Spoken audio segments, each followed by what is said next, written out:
Auto कौन है?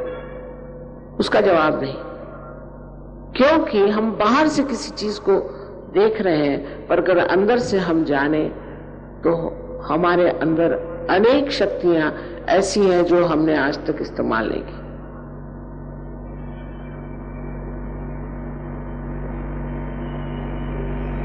अब आत्म साक्षात्कार में क्या होता है ये बता देना जरूरी, हालांकि एक लेक्चर में सारी बात नहीं बता जा सकती।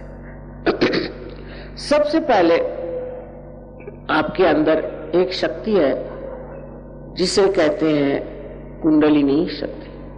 इसको कुंडलिनी इसलिए कहते हैं क्योंकि इसमें छोटे छोटे, जिसे हम लोग कुंडल कहते हैं,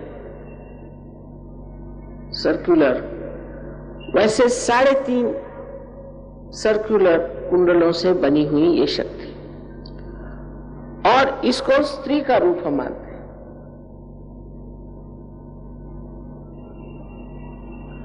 इसको हम स्त्री का रूप मानते हैं क्योंकि ये आदि शक्ति का ही प्रतिबिंब है, रिफ्लेक्शन है।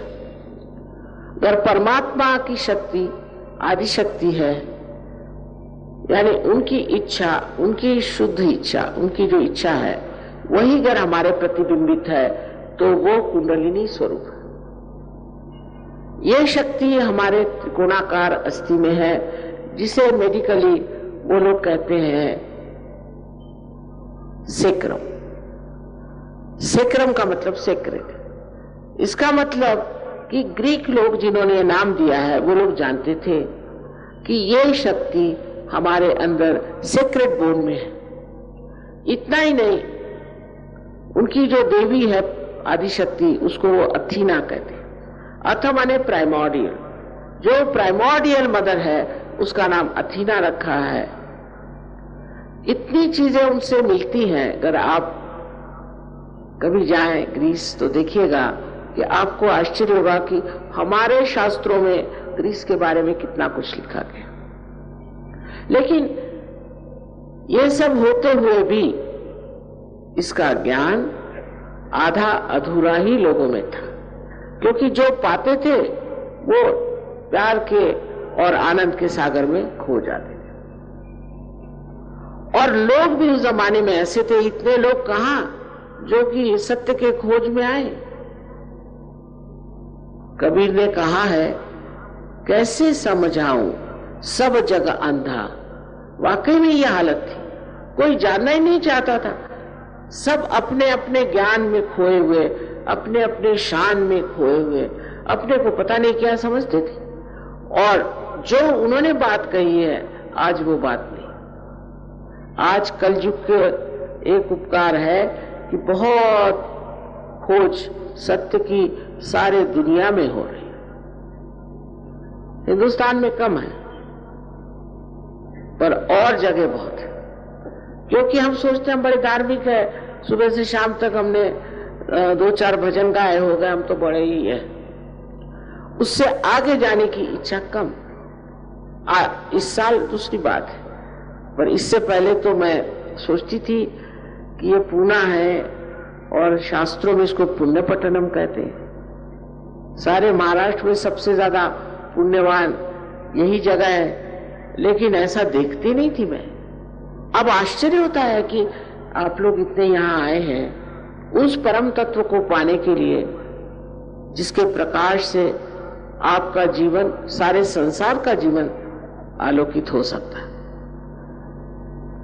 क्योंकि जो कुछ भी संसार के प्रश्न है वो अधिकतर मनुष्य की वजह से। हाँ, अभी किसी ने कहा कि तो फिर लातूर में भूकंप क्यों हुआ? यहां पर 3 साल मैंने भाषणों में कहा कि आपके यहां जरूर भूकंप होगा। उसकी वजह ये कि गणपति के उत्सव में गंदे गंदे गाने, विभत्स तरीके डांस और सब उस गणेश जो की पवित्रता का प्रतीक रूप है आप लोग करते हैं। ये गणेश बहुत जाज्जल्यवान है, आप नहीं सोचिए कि सिर्फ मिट्टी का गणेश है। और एक दिन जब भड़केगा तो इस महाराष्ट्र में भूकंप आएगा और आने वाला है। और यहां 4 गणेश वर्तमान है। वो स्वयंभू है। स्वयंभू माने वाकई पृथ्वी से आए हुए। और आप उनमें जाके जब आत्म साक्षात्कार पे देखिएगा तो सब में से चैतन्य बहता। और वहां पर हमारे लोग गणपति की ऐसी विभत्स विटंबना करें सो गणपति नहीं सहन कर सकेंगे। वो बहुत जाज्वल्यमान है। और अब वही हुआ। एक लातूर ही ऐसा हमारा सेंटर था जहां मैं नहीं गई, और वहां पर ये बड़ा भारी भूकंप हुआ। बहुत दुख की बात है, क्योंकि चतुर्दशी के दिन के बाद गणपति विसर्जित करके सब लोग आए और शराब पी के नंग धुड़ंग होके नाच रहे थे और सब गड़प होगा। और दूसरी आश्चर्य की बात है, आप पता करें कि एक भी सहयोगी के घर में जरा सी भी कोई ऐसी लकीर भी नहीं आई, और एक भी सहयोगी मरा नहीं। अब आप कहेंगे कि मां ये कैसे? आप जाके पता करें। जिस भगवान को आप बहुत मानते हैं, अब यहां भी मैंने देखा कि क्रीड़ा नगरी में गणपति वगैरह बनाए, सब कुछ किया। उनकी इज्जत तो करना जानते नहीं। क्या उनकी मूर्ति बना देने से या देखे ऐसे नमस्कार करने से हो जाता है? अगर आप वाकई गणेश जी को मानते हैं तो सबसे पहले जान लेना चाहिए कि आपके अंदर पवित्रता आनी चाहिए।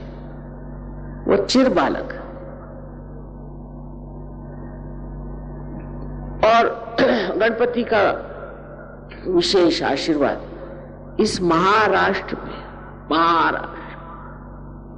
शराब तो इतनी महाराष्ट्र में चल पड़ी है कि रास्ते में आप देखिए, अगर किसी गांव में जा रहे हैं तो रास्ते पर लोग खटमल के जैसे पड़े हुए हैं शराब पी करके। शर्म आनी चाहिए।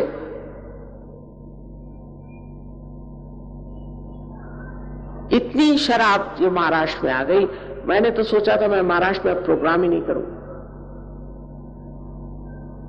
औरतें, आदमी सब बेशर्म जैसे शराब पीते हैं,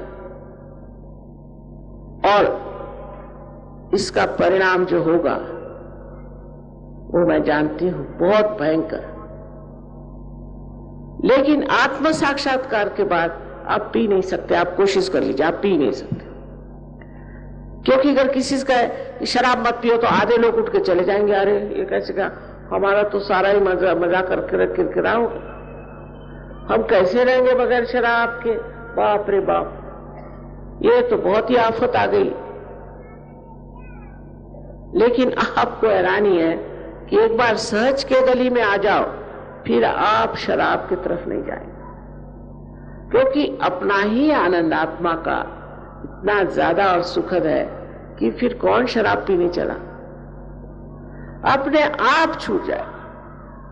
ये सारी आदतें हमारे यहाँ इंग्लैंड में वगैरह बहुत से लोग आए थे, सब ड्रग एडिक्ट्स। उनकी ड्रग्स एक रात में छूट गई। मैं झूठ नहीं बोल रही, ये सही बात है। एक रात में उनकी छूट गई। वो चाहे कुछ उस पर सोचे या न सोचे, दूसरे दिन से वो पी ही नहीं सकते। क्योंकि क्या होता है, अगर समझ लीजिए मैं एक जिद्दी औरत हूं और किसी को सुनती नहीं, अधिकतर आजकल ऐसे ही लोग हैं। हाथ में मेरे सांप, और सांप को पकड़े हुए जोर से, और किसी ने बताया कि आपके हाथ में सांप है, आपको काटेगा। जब तक काटेगा नहीं मैं सुनने ही नहीं वाली कि ये सांप है। मैंने नहीं भाई, ये तो बोरी अंधे है ना। लेकिन अगर थोड़ा सा भी प्रकाश आ जाए और दिखाई दे कि मेरे हाथ में सांप है तो फौरन छोड़ दूं। इसी प्रकार